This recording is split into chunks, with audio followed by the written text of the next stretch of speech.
Com a palavra, então, nosso amigo e coautor, professor Flávio Tartucci. Boa noite a todos. Tem como diminuir o som desse microfone, senão eu vou começar a gritar aqui e o pessoal vai embora, né? Bom, primeiramente eu gostaria de agradecer a presença aqui de todos, de todas, agradecer aos alunos da IPD que estão aqui, os amigos, mandar um abraço para o pessoal da internet. Eu já percebi que tem vários alunos lá da rede LFG também nos assistindo. Gostaria de mostrar a capa do livro, porque os dois não tiveram aula de marketing ainda, então cabe a mim fazer aqui o trabalho de marketing. Você que está ali naquela câmera, se puder chegar mais perto, né? Então, já chegou, né? Então, o livro que eles mencionaram tanto aqui é esse livro que é Direito de Família, Novas Tendências e Julgamentos Emblemáticos, da editora Atlas, uma obra que teve aí a participação efetiva da Adriana, que nos aproximou, e essa nossa aproximação foi uma aproximação, no primeiro momento, ideológica, e eu gosto muito desse livro pelo seguinte: nos últimos tempos eu acabei me transformando em um manualista de direito civil, e nos manuais a gente acaba não aprofundando os temas, então a gente ouve, às vezes a gente acaba ouvindo algumas críticas, que a gente não aprofunda os temas, que os temas não são enfrentados. Então eu gostaria de recomendar a leitura dessa obra para verificar que todos os temas aqui mais controversos são verificados. Aqui não tem nada de superficialidade. Essa é uma obra profunda, uma obra de desafio. Eu sei que muitos vão até se perder na leitura, porque não é uma leitura fácil. É uma obra que tem que ser lida, relida e fichada, porque não tem um tema que seja tema superficial. E a partir dessa obra e dessa aproximação que houve nesse trabalho, eu me orgulho muito desse livro, e o livro sempre é um filho que a gente acaba levando, é uma convivência que a gente vai ter até morrer nessa obra, até o fim dos nossos tempos. Eu gostaria aqui de pegar duas linhas de temas que estão expostos nesse trabalho. Primeiro, a linha da valorização do afeto no direito de família, e segundo, a valorização da visão interdisciplinar no direito de família, a visão multicultural do direito. São dois troncos fundamentais nessa obra e que já foram até expostos tanto pelo desembargador Lagraça quanto pelo professor Simão. Primeiramente, eu gostaria de falar um pouco do afeto. Eu me lembro uma vez em Recife, num congresso jurídico, do qual eu participei junto com a professora Giselda Hironaka, e na época o professor Lênin Streck, que fica o congresso inteiro provocando os outros palestrantes, ele, nesse congresso especialmente, ele quis pegar no meu pé e da professora Giselda. E aproveitando a presença lá em Recife do Paulo Lobo, acabou também pegando no pé do Paulo Lobo. Foram 3 dias de incomodação pelo professor Lênin Streck. Ele dizia uma frase, em todos os lugares que a gente ia, ele dizia: o princípio da afetividade como valor jurídico é uma falácia. Eu lembro ele falar isso na churrascaria enquanto tomava uma caipirinha, dizendo que o princípio da afetividade seria como o princípio da acidez do limão. Ou seja, não tem nenhuma repercussão jurídica. E o professor Simão já demonstrou uma revolução que o princípio da afetividade trouxe para o direito de família, que foi o reconhecimento da união afetiva. Primeiramente, tem que ficar bem claro, porque a gente acaba percebendo pelo senso comum jurídico que o termo afeto é utilizado de forma equivocada. Afeto, ele significa, como o professor Simão demonstrou, uma interação, que pode ser uma interação positiva ou uma interação negativa. Ao passo que o afeto positivo máximo é o amor e o afeto negativo máximo é o ódio. E as relações de família são feitas de relações de amor e ódio. Quando você lembra, por exemplo, da figura paterna, e como nós, da área jurídica, somos pessimistas por natureza e condicionados para a derrota, a gente sempre lembra da derrota, por um ensinamento que é transmitido na faculdade de Direito, de que direito é um contra o outro, um perde, outro ganha. A gente, em relação à figura paterna, e isso também seria um pouco de Édipo, geralmente nós temos uma lembrança, muitas vezes, não muito confortante. Isso acontece principalmente em relação aos homens, né? Em que a figura paterna é uma figura castradora e é uma figura que tem uma influência muito marcante na nossa formação. O que se discute no tema do abandono afetivo não é a transmissão de um afeto negativo, é justamente a falta de transmissão do afeto. Então, é preciso fazer esse esclarecimento porque, como diz o nosso amigo lá de Santa Catarina, Alexandre Moraes da Rosa, o direito não é o quarto rosa da Hello Kitty. Na verdade, o direito é mais conflito do que boa convivência. E isso acaba repercutindo na própria concepção de direito de família. Eu sei que a mediação traz uma proposta de revisão dessa ideia de confronto, mas não adianta a gente tentar impingir a mediação no Brasil com o que é ensinado na faculdade de Direito. Porque desde o primeiro ano da faculdade, a gente aprende sobre alteridade, sobre contraditório e sobre vencedores e vencidos. E isso faz com que nós, da área jurídica, tenhamos uma visão muito maniqueísta de bem e mal. Quando a gente advoga, a gente sempre tem aquela visão de que o lado que você está defendendo é o lado do bem e o oposto é o do mal. Mesmo você estando totalmente sem argumentos, você sempre pensa dessa forma. E o juiz tem o papel de decidir. Eu assisti uma vez uma aula da Cláudia Lima Marques, que é uma das minhas gurus intelectuais, e ela, citando uma aula do Eric James, ministrada na Alemanha, em que ela compara o direito ao Retorno de Jedi. Naquela primeira trilogia do Star Wars, ela compara o direito na pós-modernidade ao Star Wars, com uma questão marcante: as posições não são mais bem definidas. É só lembrar que a figura do mal, que é a figura do Darth Vader, na verdade ele é pai da figura do bem, que é o Luke Skywalker. E no final uma inversão de posição. Tanto que o Luke Skywalker quer ir para o mal e o Darth Vader acaba indo para o bem, matando o imperador no final do filme. E até interessante, porque eu gosto muito de fazer filosofia com fenômenos contemporâneos. Meu amigo professor Simão gosta muito da filosofia no direito clássico. Eu já prefiro fazer filosofia, também gosto um pouco do clássico, mas prefiro fazer filosofia com Matrix, com X-Men, com Star Wars, com Retorno de Jedi, com Senhor dos Anéis, entre outros. Se vocês forem Carnaval em Salvador, se vocês forem pesquisar em livros de filosofia que exploram o Star Wars, a própria figura do Darth Vader é uma figura de poder inspirada no juiz. Porque o Darth Vader, ele tem robô, quer dizer, tem tecnologia, tem uma espada, que é um símbolo fálico de poder, usa um chapéu, que é um chapéu de samurai, e veste toga. Então, na própria filosofia que se faz com base no Star Wars, se percebe que o Darth Vader é um julgador. O que eu acho que no direito tem que ser um pouco afastado, essa visão maniqueísta do direito de família. A gente ainda acaba ouvindo, por exemplo, que direito de família só é direito de família quando há conflito. Porque se a família for boa, não precisa de direito de família. Na verdade, um afeto que deve existir em toda a interação, não só na interação familiar, mas também na interação judiciária, acaba trazendo uma forma diferente de pensar o direito de família. E traz também uma forma de pensar nas responsabilidades decorrentes da relação familiar.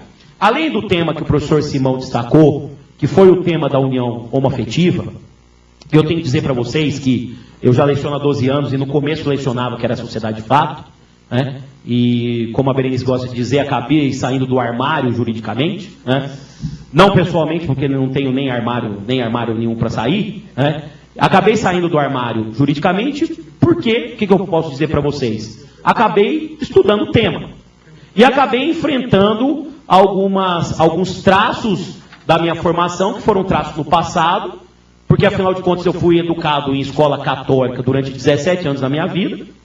Tive uma orientadora de mestrado que tem e tinha uma feição bem católica, e com todo respeito eu admiro, é uma também das minhas gurus intelectuais, a professora Marilene Diniz, e no meio do caminho surgiu o IBDFAN. Utilizando o Drummond, no meio do caminho tinha o IBDFAN, no meio do caminho. E acabei mudando o meu pensamento. Mas além dessa questão do afeto, trazendo a configuração da união homoafetiva, surgem dois temas que são explorados no livro. Primeiro, o tema da parentalidade socioafetiva. O tema da parentalidade socioafetiva surgiu em 1979, a partir do trabalho do João Batista Vilela, que é uma doutrina essencialmente católica, que valoriza a teoria do cuidado e que traz a seguinte conclusão, de que o vínculo parental não é um vínculo biológico, é um vínculo essencialmente cultural. Ou, como se afirma nos meios populares, pai é quem cria. É interessante a gente perceber no direito de família que há realmente uma alteridade de duas posições hoje no Brasil.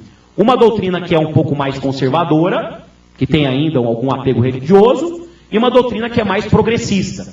E eu gosto de utilizar duas figuras doutrinárias, duas mulheres, para sempre demonstrar essas duas correntes. Na figura mais conservadora, a professora Maria Helena Diniz, e na figura mais progressista, a Maria Berenice Dias. E é interessante, fazendo pesquisa de obra, que elas vão sempre em posições antagônicas. E chega nesse tema da parentalidade socioafetiva, elas concordam.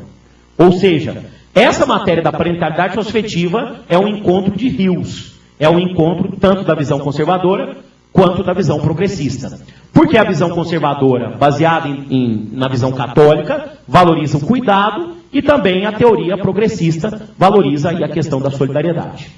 Bom, houve uma evolução, ainda nós percebemos alguns deslizes na jurisprudência, como o recente julgado do STJ, que afastou a parentalidade socioafetiva em um caso em que o filho havia morrido. De qualquer maneira, houve uma grande evolução, e hoje o que nós temos no Brasil é uma correta ponderação entre a verdade biológica, a verdade registral e a verdade socioafetiva. Eu gostaria até aqui de demonstrar em primeira mão, porque poucas vezes eu falei isso, eu já tenho falado isso em salas de aula, que eu pretendo pelo menos fazer mais um trabalho acadêmico na minha vida, Mas o que eu pretendo é fazer mais um trabalho acadêmico na minha vida. E como eu fiz outros trabalhos acadêmicos em contratos e responsabilidade civil, eu estou pensando que esse trabalho seja em direito de família. E aqui na obra o professor Simão escreve sobre o conceito jurídico de família. E como agora nós temos novos desafios, já que alguns temas foram encerrados, nós temos justamente o tema de saber o que é a família e ampliar a própria concepção de família. Eu vou dizer para vocês que me incomoda um pouco essa ideia de que aquele que registra o filho e cuida, vira pai, para todos os efeitos jurídicos, excluindo totalmente o pai registral. E eu posso citar aqui para vocês alguns exemplos. Imaginem aí, inspirado naquele filme espetacular que eu indico, para que vocês assistam, aquele filme que concorreu ao Oscar, Minhas Mães, Meu Pai. Imaginem que por um acidente, um pai biológico que ofereceu material genético para a reprodução assistida, eu digo por acidente, porque no Brasil essa aproximação não é possível, pela proteção do sigilo. Imaginem que esse pai, que é pai biológico, por um acidente acaba conhecendo a filha, e se aproxima da filha, e que a mãe, que planejou a técnica, já é divorciada.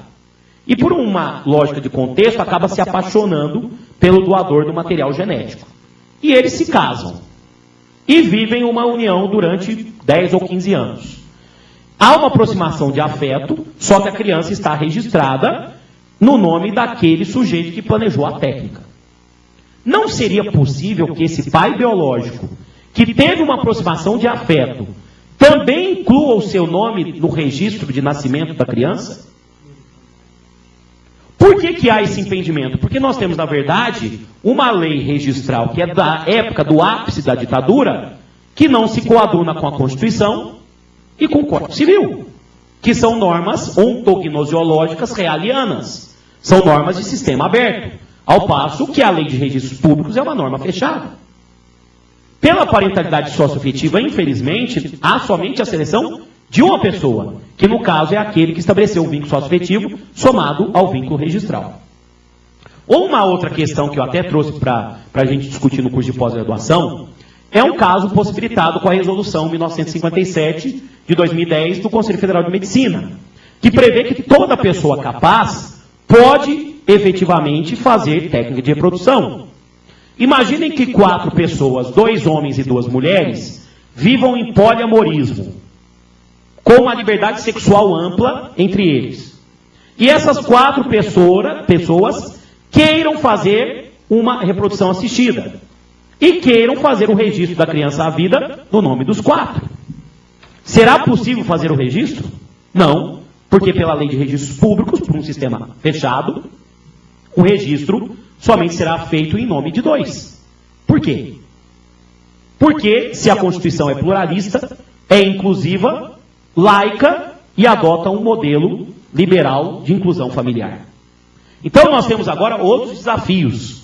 E a porta de entrada dessa questão da concepção de família já foi dada com a Lei Clodovil. Porque o enteado ou enteada pode efetivamente adotar o sobrenome do padrasto ou madrasta, havendo justo motivo e autorização do último. E os senhores acham que essa inclusão do nome é só para a inclusão de sobrenome, sem qualquer outro efeito jurídico? Eu até vou utilizar um caso concreto, porque eu sou padrasto. Eu tenho uma enteada de 14 anos. Né? Os senhores imaginem que, durante 20 anos, eu invista, do ponto de vista intelectual, nessa minha enteada, eu pague toda a educação, e que depois de muito tempo eu fique um professor velho, né, que não tem condição mais de lecionar, né? Os livros já estão superados, né? Porque como a geração Y e Z estão evoluindo, nós em breve seremos superados, né? Rapidamente seremos superados, né? Então, imagine que daqui a um tempo eu necessite de alimentos da minha enteada. Utilizando a cartilhinha do Código Civil de 2002, eu consigo alimentos da minha enteada? Resposta não. Se eventualmente eu falecer, a herança que ela terá é do pai, com quem ela não convive há 20 anos. Isso é correto? Isso é justo? Isso seria possivelmente reconhecido com a inclusão do meu nome como pai ao lado do pai biológico. Só que tudo isso é vetado pelo sistema fechado, superado, ditatorial, dinossáurico, velho da Lei de Registros Públicos.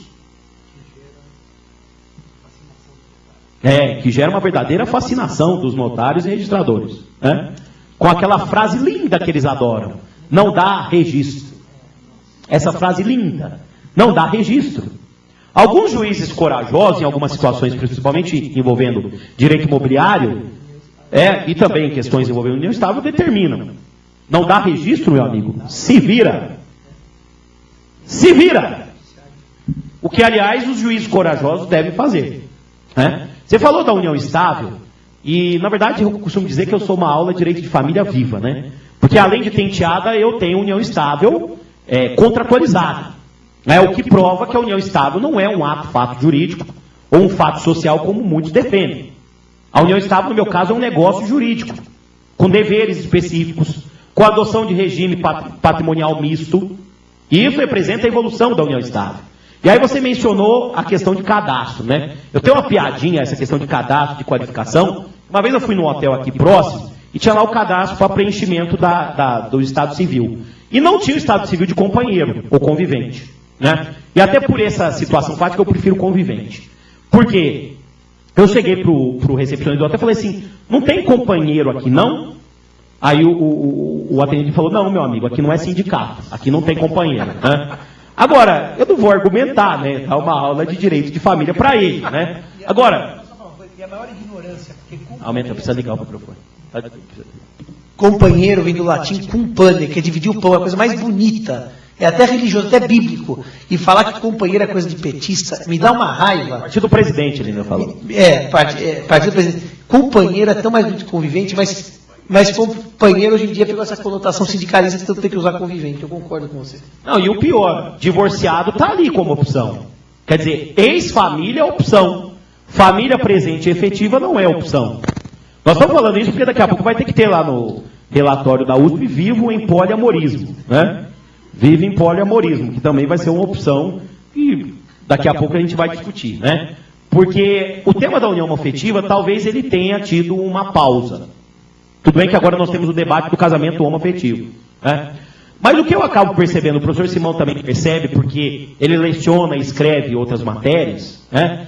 É que no direito de família há um afã por novas teses maior do que outros ramos do conhecimento, do direito privado. Não que eu não possa fazer importação ou exportação conceitual de teses. Eu vou falar disso daqui a pouco. Mas no direito de família há um afã maior por novas teses, né? Mas voltando aqui. Então, a parentalidade socioafetiva precisa ser repensada, justamente para afastar essa questão de escolha e a gente começar a imaginar uma ampliação do vínculo parental. Por que não incluir um padrasto ou dois padrastos, sucessivamente? Por que não incluir o pai registral que se aproxima? Por que não incluir um sujeito que não sabia que era pai biológico? Um sujeito que foi enganado durante 30 anos ou 20 anos? Porque o que acontece? Imaginem só, eu sempre gosto de pedir para as mulheres responderem, né? Algumas até já sabem dessa piadinha. Uma mulher solteira está saindo com 3 homens ao mesmo tempo e fica grávida. Para qual ela é solteira? Porque se ela for casada, ela vai falar para o marido, que é o pai. Possivelmente. Mas nesse caso, para qual que ela vai dizer que é o pai? A senhora pode me responder, por favor? Não. Ela vai escolher um. Não vamos falar de advogado, né? Deixa ela falar. Para qual que ela vai falar? O mais rico. Mas deixa elas responderem. Porque senão fica parecendo que é implicância nossa, né? Geralmente as mulheres respondem por mais rico. Uma vez uma aluna protestou e falou: não é o mais rico, é que ela gosta mais. Eu perguntei: qual gosta mais? O mais rico. Aí caiu no mesmo lugar, né? E aí alguém que é pai biológico é enganado por 20, 30 anos. Um sujeito que é solidário, que age de boa fé e que descobre depois que é pai biológico. Quer dizer, por uma enganação, uma mentira, e aí o professor Ascensão faz uma crítica sobre a parentalidade socioafetiva e argumenta que seria uma tese de Goebbels, porque uma mentira dita muitas vezes se transforma numa verdade. Por que não fazer? Eu sei que a gente também vive de mentiras. Né? Por que não se inclui esse pai biológico também no registro? Por que eu vou fazer uma seleção? O que o pai socioafetivo tem, nesse caso, que o pai biológico não tem? Oportunidade de aproximação. Então, por que alguém se aproximou, eu vou excluir a oportunidade de uma outra pessoa que tenha justas expectativas? Que fique bem claro que não estou defendendo tirar o pai registral e socioafetivo e incluir o outro, fazer a velha regra 3. O que eu estou propondo é incluir o pai biológico que foi enganado também. Né? Bom, então esse é um desafio, a gente começar a repensar a partir da perspectiva de pluralidade, a gente começar a repensar a parentalidade socioafetiva para uma multiparentalidade. Uma multiparentalidade que consiga combinar a parentalidade socioafetiva com a parentalidade registral e biológica. Outra questão que eu gostaria também aqui de fazer exposição é a tese do abandono afetivo. Tema que nós ouvimos pela primeira vez, acho que no ano de 2004, quando saiu a decisão do Tribunal de Justiça de Minas Gerais, no caso Alexandre Fortes. E eu tive muita hesitação em pensar essa tese, eu já tive posições antagônicas comigo mesmo, né, de pensar essa tese do abandono afetivo.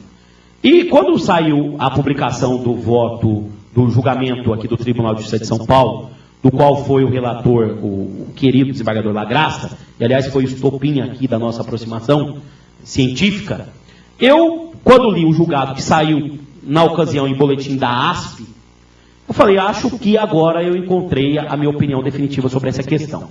Né?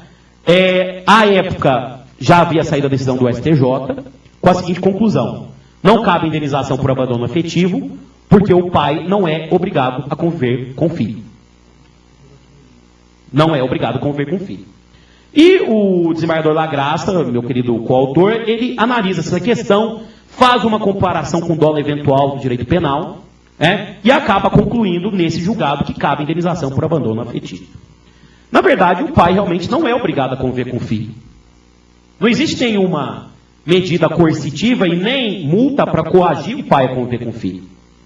Só que ele tem o dever de conviver. E a responsabilidade civil é justamente uma consequência desse dever. Responsabilidade civil não é um intuito, não tem um intuito arma na cabeça.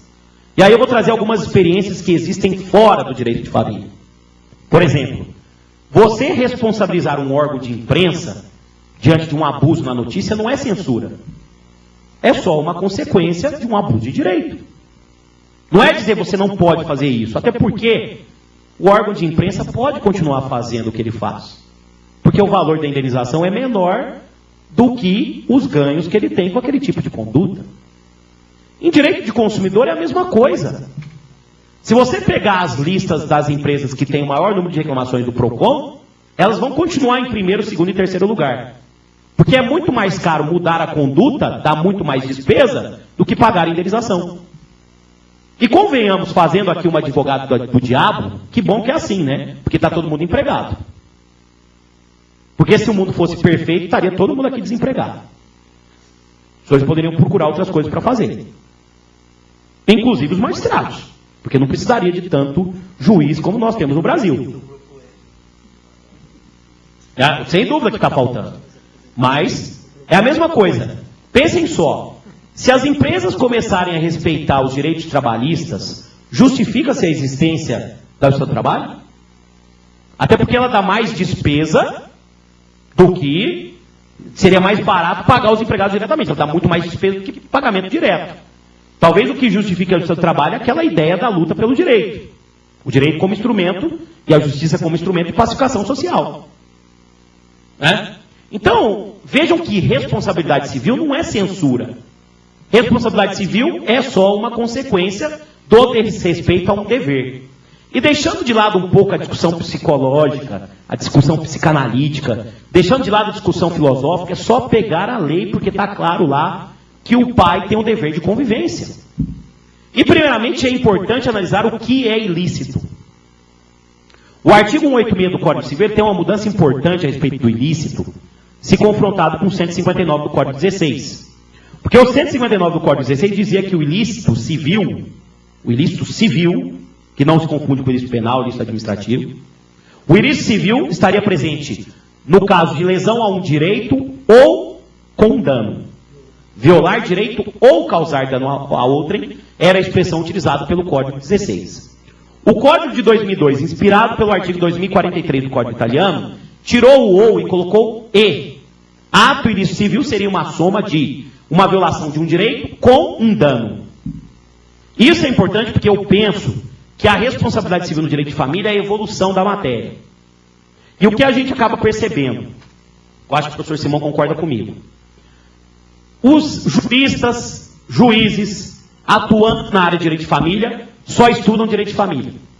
E não estudam direito dos contratos, não estudam responsabilidade civil, estudam direito de família e direito das sucessões, não estudam a parte geral do código.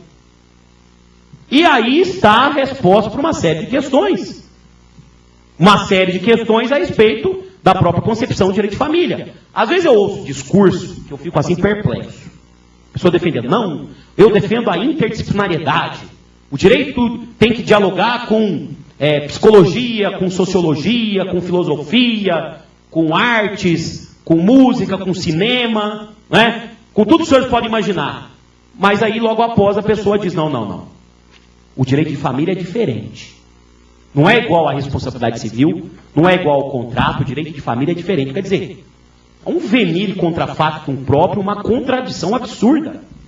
Porque eu quero dizer uma coisa para vocês. O direito de família não tem nada de diferente do direito civil. Todo o direito civil foi personalizado. O contrato envolve valores existenciais de pessoa humana. O que está dizendo a jurisprudência do STJ? Descumpriu o contrato, dano moral in re ipsa. Não entregou o imóvel no prazo, dando moral em ré ipsa. Né? Tudo bem, o valor é uma outra questão. Né?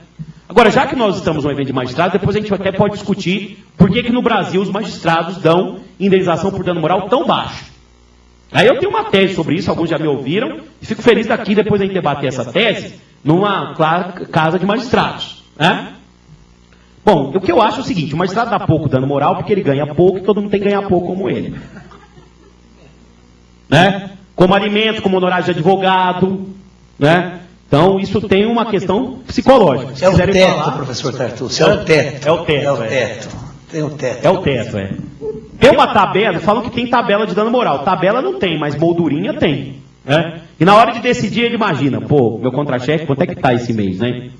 Aí ele acaba sendo influenciado por isso. E aí ele utiliza um argumento, vedação e enriquecimento sem causa, não pode gerar ruína da parte, né? A indenização tem que ser fixada por prudência, né? Com prudência pela jurisprudência, né? Entre outros argumentos.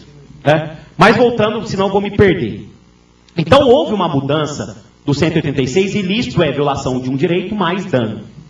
O pai tem o dever de conviver com o filho? Resposta, sim. Basta ler o Código, 1634. Atributos do poder familiar. O primeiro atributo é ter o filho em sua companhia. O segundo atributo é dar-lhe educação. Então o pai tem um dever de convivência. E o filho tem um direito de convivência em relação ao pai ou em relação à mãe. Se ele viola esse dever, estará presente o primeiro requisito do ato ilícito. Falta o outro. Qual é o outro? O dano. E aí entra a questão da visão multicultural. Um juiz que parcamente tem formação humanística para entrar na carreira, isso aliás o La Graça fala aqui, né? Parcamente tem uma formação humanística. Agora, os concursos públicos colocaram lá a formação humanística. Só que a formação humanística que é pedida é do século passado. A formação humanística de filosofia que é pedida é Kelten, Karl English, Alf Ross, né? E no máximo mais avançado é Miguel Reale e Recassen Sitges. Não tem Dworkin, não tem Rawls, não tem Alexi, não tem Eric Jaime, tem nada disso. Quer dizer, é filosofia do direito do século passado. Né? E o grande ápice da filosofia do direito utilizado para concurso de magistrado pela resolução 75 do STJ, é o positivismo jurídico de Hans Kelsen. Né? Então essa vai ser a formação humanística que haverá necessidade de preparo para entrar na carreira. Né? Um juiz tem condição de apontar que uma criança sofreu dano psíquico com segurança? O que se recomenda que o juiz faça nesse caso? Nomeie um perito especializado na área para se fazer uma perícia técnica para verificar se a criança sofreu ou não um dano psíquico, que gera indenização por dano moral. Raramente você vê um juiz que tenha feito um curso de psicologia, um curso de pós-graduação em psicanálise. Raramente se vê. Eu lembro, assim, alguém que estudou muito o tema, um desembargador de Santa Catarina se chama Lédio Rosa de Andrade. Aliás, tem obras sensacionais, né? Uma obra que chama O Direito ao Direito, uma foto de 3 crianças pegando resto de comida no lixo do STF. O lixo STF. Né? Ele conseguiu essa foto e colocou na capa do livro. Só que é um livro que não tem repercussão nacional. Só é publicado lá em Santa Catarina. Né? Então, o que faz o juiz? O juiz nomeia um perito e verifica se a criança sofreu ou não prejuízo. Ela pode não ter sofrido? Pode. Talvez a figura paterna não tenha sido importante para ela. O que a gente vê na prática? Geralmente tem exceção, são homens, filhos pedindo indenização contra os pais. Justamente porque o pai tem um papel importante na formação do filho do sexo masculino. Mas pode não ter. A figura masculina, o ânimos do Jung, pode ter sido suprido por uma outra pessoa. Né? Até porque os estudos mostram que a partir dos 18, 19 anos, o homem procura um outro tutor intelectual fora do âmbito familiar. Né? Então pode ser que a criança não tenha sofrido prejuízo, mas para isso há necessidade de uma perícia psicológica. E aí, senhores, fica essa mensagem da necessidade de uma visão multicultural do direito. Eu gostaria só de mostrar aqui, e eu tenho até caminhado para o que o Simão defendeu aqui, sobre a questão da emenda do divórcio. O que me incomoda um pouco é pensar um sistema de direito de família totalmente sem culpa, como alguns pregam. Primeiro, por uma razão metodológica. A culpa, ela está em todo o direito privado, desde a parte geral até o direito das sucessões. E uma das leis mais avançadas que nós temos no direito privado, talvez a lei mais avançada que existe no direito privado, e a melhor lei do ponto de vista de eficiência do direito privado que nós temos no Brasil, que é o Código de Defesa do Consumidor, mesmo essa lei trabalha a culpa. E aí o que me parece, tentando fazer uma análise assim um pouco fora do contexto jurídico, é que defender um modelo totalmente sem culpa para o direito de família, sem nenhuma consequência culposa, é tão ditatorial como defender um modelo em que você só tem culpa. Porque também a gente fica pensando, se acabou a culpa no direito de família, definitivamente para qualquer consequência, qual que é o modelo de responsabilidade? Porque aí é que está a falha. Você precisa estudar a responsabilidade civil e ter uma visão multicultural do próprio direito privado para saber a resposta que ele já deu. Quando se fala de responsabilização privada, existem 2 modelos de responsabilidade. Tem um terceiro, que é a responsabilidade pressuposta, mas a gente não chegou lá, que é a tese da Giselda Ironato. Né? Nós temos um modelo de responsabilidade subjetiva, que é com culpa, que só gera responsabilização para fim de dissolver e de se atribuir responsabilidade, porque a responsabilidade tem o efeito de dissolução, por nulidade, anulação ou resolução, e tem também a consequência de imputação civil dos danos. Então nós temos um modelo de responsabilidade subjetiva e temos um modelo de responsabilidade objetiva. Se acabou a culpa, eu quero informar uma coisa para vocês, é muito pior do que o modelo anterior. O ponto pior do ponto de vista de responsabilização. Porque a responsabilidade passa a ser objetiva. E mais, se a culpa acabou, culpa é violação de um dever. Culpa é violação de um dever. Acompanha comigo o raciocínio. Esse é o conceito italiano Chironi, que é o mais difundido no mundo sobre culpa, influencia até o direito penal. Não há mais aquele elemento intencional na culpa. A culpa foi objetivada em 1898 pelo Chironi.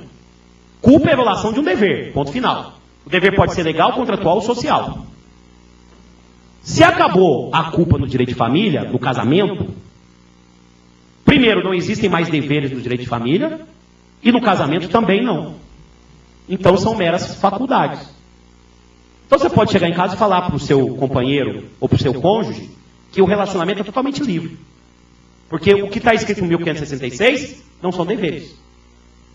São faculdades. Isso para os mais evoluídos, para pessoas que têm relacionamentos livres, isso tudo bem. Para os mais intelectualizados, as pessoas mais intelectualizadas são desprendidas de entraves sexuais. Mas utilizando um pouco de real, vai perguntar isso na Praça da Sé. É bem capaz do rapaz falar, tudo bem, para mim não tem, eu não tenho, no caso, a minha mulher não pode exigir fidelidade, mas eu posso exigir da minha mulher. Então vejam que me parece um pouco incômodo pensar que a culpa desapareceu totalmente do sistema, porque o direito de família não tem esse privilégio.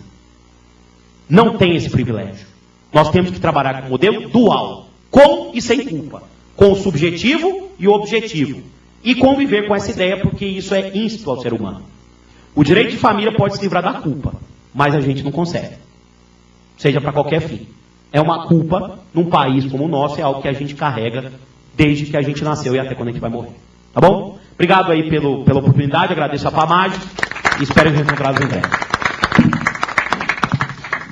Nós recebemos aqui algumas perguntas pela rede. A primeira é a seguinte, creio que é ligada à matéria do professor Simão. Quem formulou foi o Dr. Luiz Fernando Rebelato, de São Paulo. Considerando que a própria Constituição de 88, que faz a exigência da dualidade de sexos na união estável, quando se reconhece a inconstitucionalidade do artigo 1723 do Código Civil, repetição parcial do artigo 226, parágrafo 3º da Constituição Federal, não estaríamos reconhecendo a própria inconstitucionalidade de uma norma constitucional originária, o que o próprio STF não admite? Como resolver essa questão? Bem, muito bem. Obrigado, doutor Luiz, pela pergunta. Queria mandar um abraço especial, doutor Lagraça, ao seu genro, que está aqui presente, que é um dos maiores entusiastas do nosso trabalho, na aquisição das nossas obras. Muito obrigado. E dizer o seguinte, eu aprendi com os constitucionalistas que o que a lei não proíbe ou não exige, a lei permite.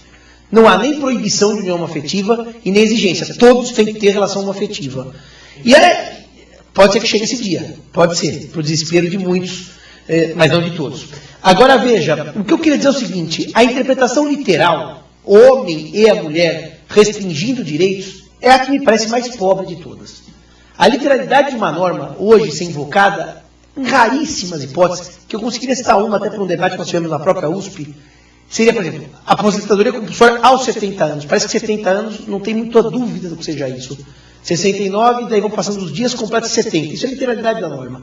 Não dá para flexibilizar o número 70. Mas a leitura teleológica da proteção da família, partindo de uma premissa que eu disse agora há pouco, não é a família, são as famílias, ela é perfeitamente cabível.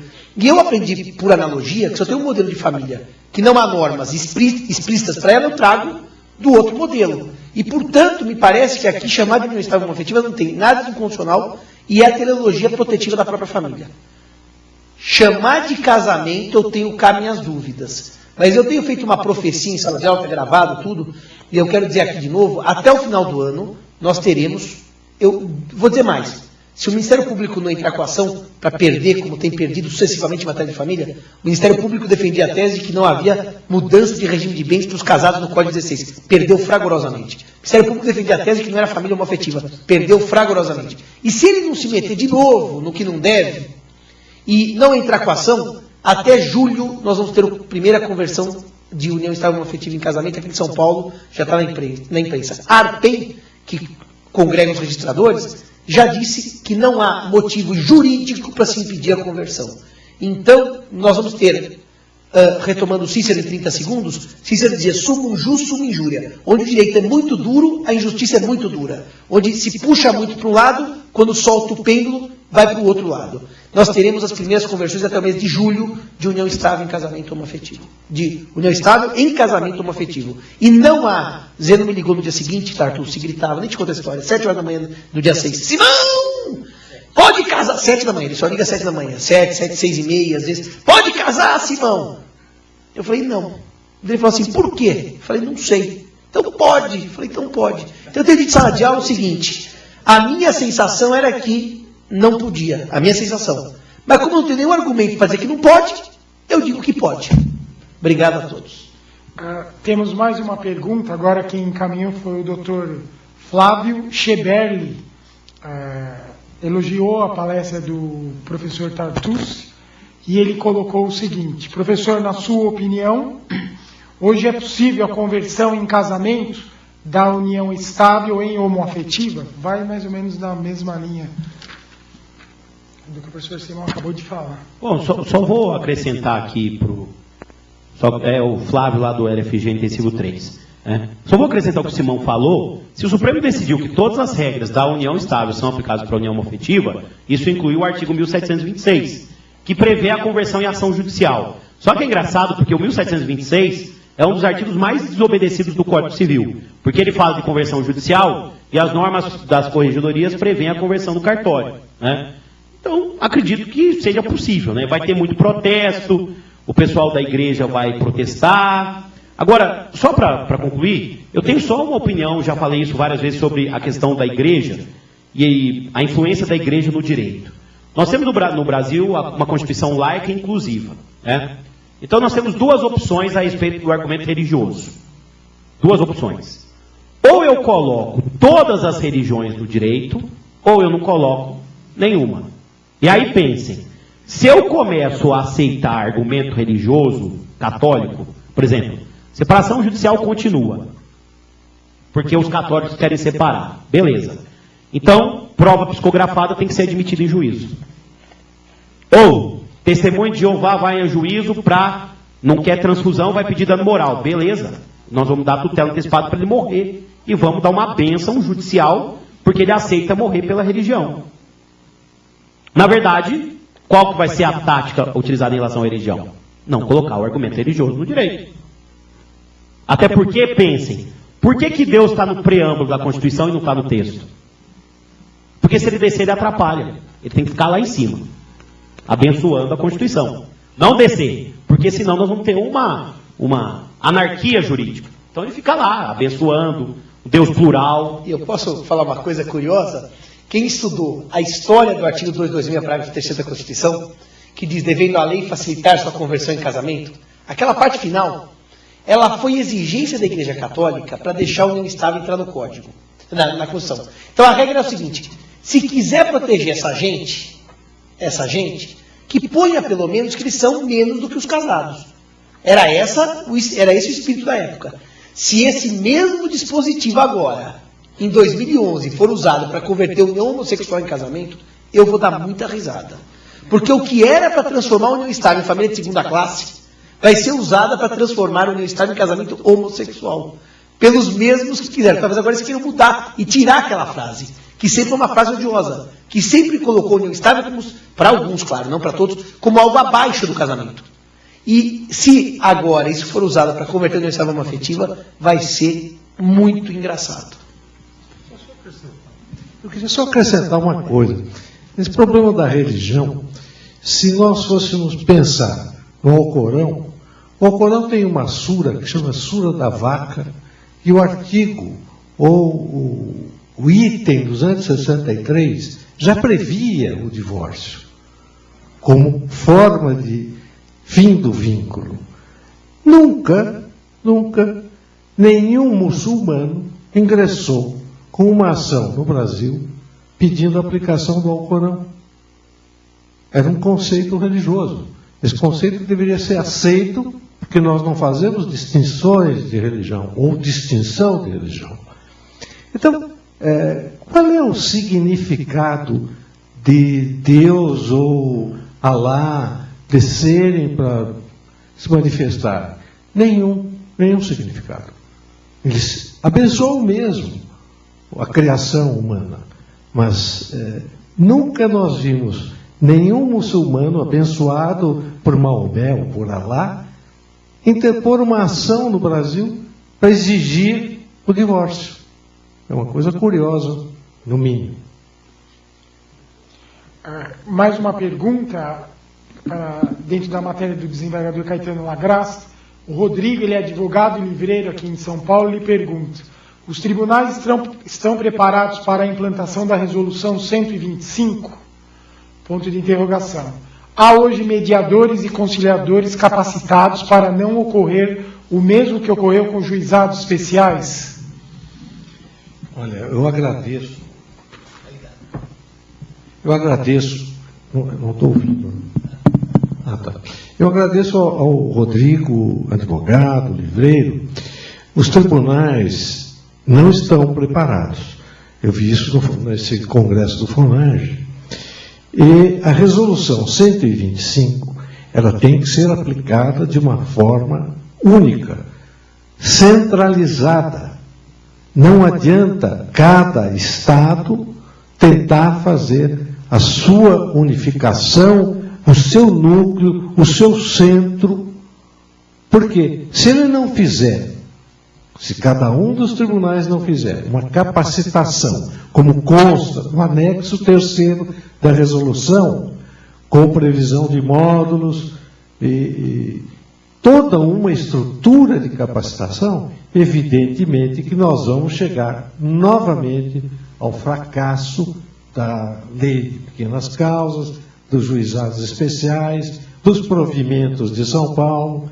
Quer dizer, em São Paulo houve uma certa afoiteza em determinado momento que, numa transição de presidências por uma infelicidade, nessa transição de presidências se lavraram 2 provimentos, enquanto já havia sido criado um grupo de trabalho especificamente para estudar o núcleo e a criação dos centros.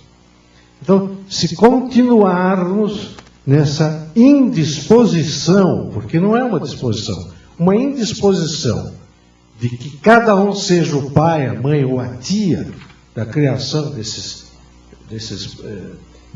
necessidades impostas pela Resolução 125, e é imposta mesmo. Essa liberdade não pode existir a ponto de naufragar o sistema.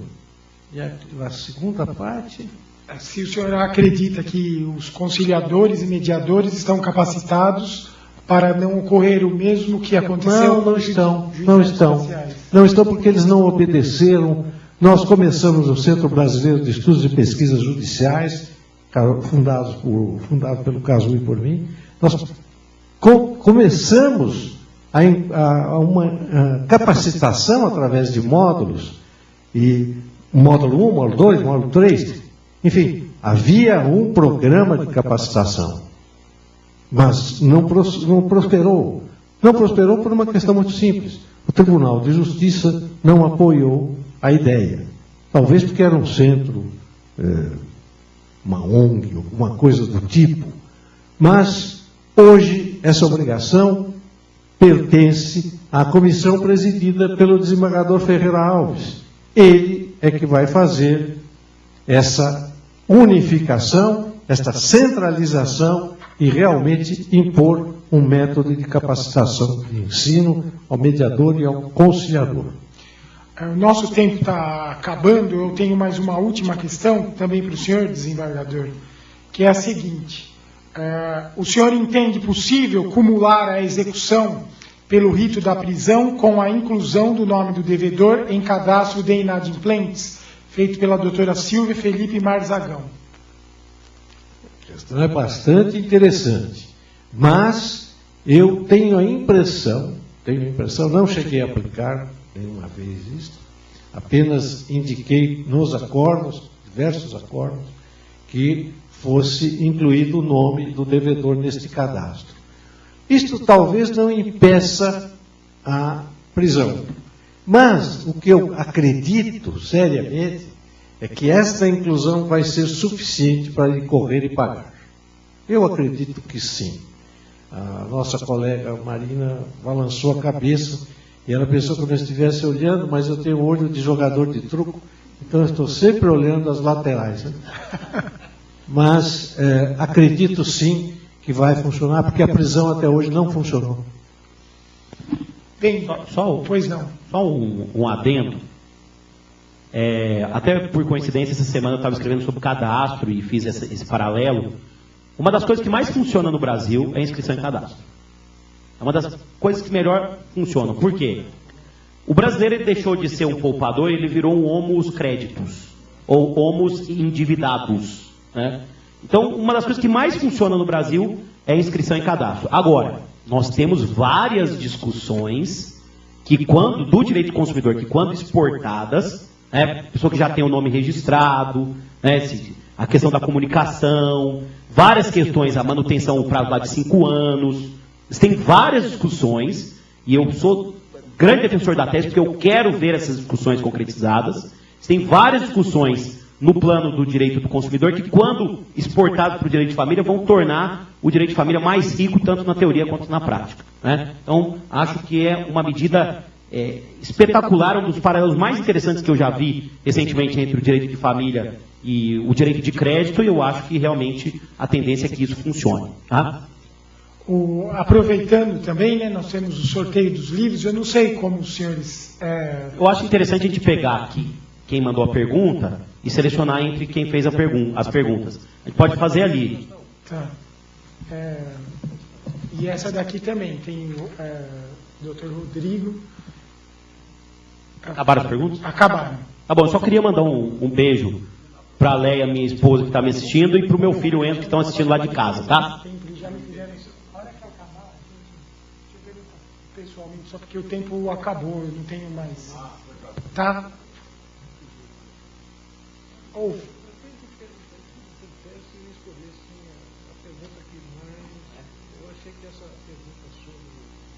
A última pergunta. Tudo bem, uma já está escolhida. É para a doutora, como ela chama? Doutor Lagrasta escolheu aqui. Pois não, pode falar, Simão. Silvia Felipe Marzagão ganhou um dos livros de família. E o outro. E os outros você sorteia. Baralha, tira uma, a gente faz assim, regra da sorte. Vai. E aí a Pamages entrega o livro, tá? Para a pessoa, eles vão solicitar o endereço, tá? O repasse. Quem ganhou a outra foi o Rodrigo, que é o advogado livreiro, que fez a pergunta para o doutor Tartus sobre a preparação dos tribunais a respeito da resolução 125. Ele vai mandar outra mensagem, a Pamages devolve, pega o endereço e eles encaminham. Nós fizemos assim. O nosso livro, esse livro nós estamos sorteando, esse aqui, Direito de Família, da coleção da editora Método, do Grupo GEM atualmente, meu e do Tartucci, que evidentemente é o volume 5, os 6 sucessões, e que já está na nossa 6ª edição. É claro que aqui a união afetiva ainda não está comentada nos da emenda, que tem menos de um mês, evidentemente, que não está com essa atualização. Mas a emenda 66, por exemplo, nós já trouxemos algumas contribuições, e então fica aí o presente para os dois. Os dois livros são iguais. São iguais. Perfeito, tá bom. Eu gostaria de agradecer aos meus amigos, colegas, doutor Lagrasta, doutor Simão, doutor Tartus, meus amigos, professores. Em meu nome, Hélio Narvaez, em nome da Pamages, fica aqui já renovado o convite para uma nova oportunidade. Eu sei que os três precisamos marcar não uma palestra, um seminário, né? E vários dias seria ótimo também, né? Vamos pensar, vamos sentar, combinar, pela presença, tudo para mim. Seria ótimo, vamos ver se a gente organiza isso com a direção. Né? Fiquei muito feliz, muito honrado, muito lisonjeado pela aceitação do convite, pela presença de todos. Também gostaria de agradecer ao pessoal da internet. E vamos ver se a gente marca mais uma, se Deus quiser, até o final desse ano. Dependendo da agenda dos senhores, a minha é um pouco mais folgada, creio eu, né? Tá bom? Muito obrigado a todos, uma boa noite. Nada, eu que fico feliz. Faz a pergunta, doutor, direto.